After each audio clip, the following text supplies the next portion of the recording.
this invitation to be with you in this political performance, a long-standing tradition. I'm proud to be back and glad to be with you. It's a special joy to be with you, and I don't say that it's not. It's a special joy because y'all, we are in public service together. You are elected officials. The Probate Judge, County Commissioners, by and large, that's who's here, some sheriffs, but we're elected officials. We're in public service together. And truly that means public service. And in that role, we have a common desire among us. And that is to leave where we serve better than when we found it. To do such a good job that when we leave, it'll be in better shape than when we got there. And I want to say hats off to you for another thing and to express appreciation. Economic development. Now, there's a lot of hoopla that gets paid to with fanfares and with cut ribbons and blah, blah, blah. But I personally know of the hands-on involvement that is necessary by county commissioners working with the economic development teams in every county across this state. So I thank you for that, and I recognize the importance of that. And so I just want you to know I feel like I'm with one of them, all together. Here we are, serving the people of Alabama and doing it together. The elections of 2010 proved to be historic indeed. They brought about unprecedented change. The voters elected a new legislature, a new governor, new lieutenant governor, constitutional officers. It was a real change in Alabama. But that change has brought some big dividends. Some say that the last 4 sessions of the Alabama legislature have been the most successful in decades. Others will say they're the most productive ever. And I'm honored to preside over the Alabama Senate to help move these changes forward. Quickly, let me review some highlights of the first term. Ethics reform. The Rolling Reserve Act to prevent proration. We ended the drop program. Student First program.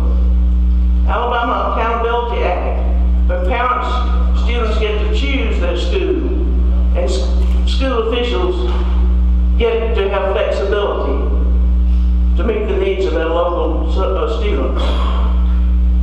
And then there's pro-life legislation and repayment of the Alabama Trust Fund Act. A lot's been done, and some highlights for this lieutenant governor include, and I put right at the top of that, serving as one of the 4 elected officials appointed by Governor Bentley for the A-TRIP program to help distribute monies to the counties through the A-TRIP and the RAMP program. And we know that the A-TRIP program will provide up to $1 billion to every county, a total of $1 billion throughout all the counties. And that gives each of them, the opportunity, better opportunity to build infrastructure, and prospects that are looking at the state want to come to a place that's got good infrastructure. And it also gives you a leg up with economic development. So when you've got good transportation on ground, roads and bridges, you can increase your opportunities for economic development. So this is a huge venture. And I ran into Ed Austin coming in today, and he told me he briefed all of you on the progress we're making in your reports, and we're right on target. They've got $300 million worth of projects underway and more already, just as soon as they get them all lined up and fall into place. And y'all, this is a huge undertaking. It's the largest road and bridge construction project in the history of the great state. And I give Governor Bentley accolades for bringing that forward. Another thing I'm most proud of is being appointed early on as chairman of the Improving State Government Executive Order to bring some recommendations forward. We did with the commission after 6 months.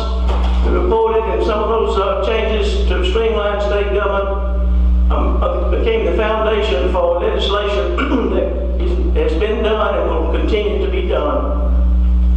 An initiative that the lieutenant governor that I brought forward had never been done in the state of Alabama before, and established the Military Stability Commission, a statewide endeavor, statewide coordinated effort to stand strong as a state to fight back when the BRAC comes, the Base Realignment and Closure. When Congress issues that call, the BRAC committee will be appointed, and it's too late to get prepared in any other way. So we have been feverishly working hard and diligently with this commission in each of our 4 military bases. And if you live within 100 or 150 miles of any of one of our 4 military bases, whether it's Redstone Arsenal or Anniston or Fort Rucker or Maxwell, you know the impact that the civilian jobs and the military jobs, much less the economic growth of those 4 bases, has on this great state. If you live near a Mercedes or Hyundai or one of the car manufacturers, you know the importance of these kinds of firms in your area. So we have got to stand strong, and the goal is to be so well prepared that it will not only maintain our existing military assets, but we'll be able to attract and locate additional missions to the great state. We will be prepared. Additionally, I've been active in promoting the Real World Design Challenge as a STEM education project, and I'm real pleased with some of the appointments I've been able to make, including to the Ethics Commission and to the Alabama Trust Fund Board. I also was able to make all the sitting appointments, all 11 appointments to the Reapportionment Committee, and those 11 senators with their counterparts in the House did such a good, thorough job of drawing the redistricting lines for the legislature and the school board that we got the whole thing done in a regular session and didn't have to spend your money in a special session. So we've had some huge successes, and those are some highlights. But all of that was good, and it was because of a team effort. And I mean that between Governor Bentley, Pro Tem Marsh, Lieutenant Governor, Speaker Hubbard, House and Senate leadership. That team effort made the difference. Now, you have to appreciate where we were then when we started in 2011 and where we are today. When we started, unemployment was spiraling upward out of bounds, over 10% and growing. Revenues were trickling in. Our budgets were empty. Our financial cupboards were bare. Economic sitting bucket was empty. The federal stimulus money had been spent and wasn't going to come back, and we shouldn't depend on the federal government to solve our problems. It can't solve those problems for us. So what were we to do? Well, the same situation occurred in 2003, as you may recall. And they wanted, in 2003, there were massive proposals to increase taxes. But this new team said, no, we're not going to have more taxes. What we're going to do is reduce our expenses, streamline government. We're going to grow the economy, and we're going to maintain essential services. Now, 4 years later, where are we? We've met our needs without raising taxes. We funded 4 education budgets with no proration. It used to be a frequent occurrence. And we streamlined our government. They've streamlined the bureaucracy of state government at the 3rd fastest pace of any state in the nation. And in so doing of that, we have also saved the taxpayers over $1 billion. So that gets to be continued every year. We'll continue to try to save money. We have 5,000 fewer state employees than we did when we started. And jobs have been increased. Investments have brought new jobs here. In fact, hundreds of companies, both small and large, have invested, some by moving to Alabama, others by adding to their workforce and their production. And these jobs are bringing higher wages for our people that require higher skills. But these jobs provide families with the salary income opportunity to raise a family and be strong. And these are the kind of jobs we want to keep coming in. And we've got Airbus still coming online down here in Mobile. They hadn't gotten up and running yet. They're under construction. It takes at least 3 years between announcement to employment.